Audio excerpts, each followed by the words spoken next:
قررت إدارة نادي النصر السعودي إقالة المدرب الفرنسي غاريسيا من تدريب الفريق الأول لكرة القدم. وأشارت صحيفة الرياضية السعودية إلى أن قرار الإقالة جاء بعد سلسلة اجتماعات بين المدرب الفرنسي وإدارة النصر خلال الأيام الثلاث الماضية.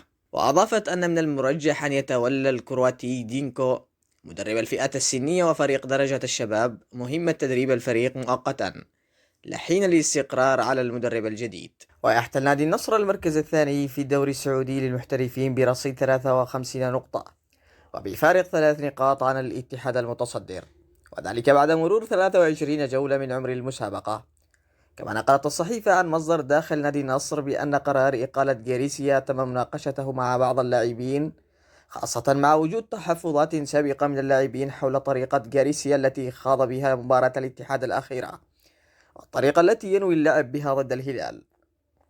وألقت بعض الصحف العالمية الضوء على الأزمة الدائرة في صفوف العالمي، إذ ألمحت لوجود مشكلة بين غاريسيا والبرتغالي كريستيانو رونالدو نجم الفريق. وقالت صحيفة سبورت الكتالونية إن رونالدو لا يثق فيه.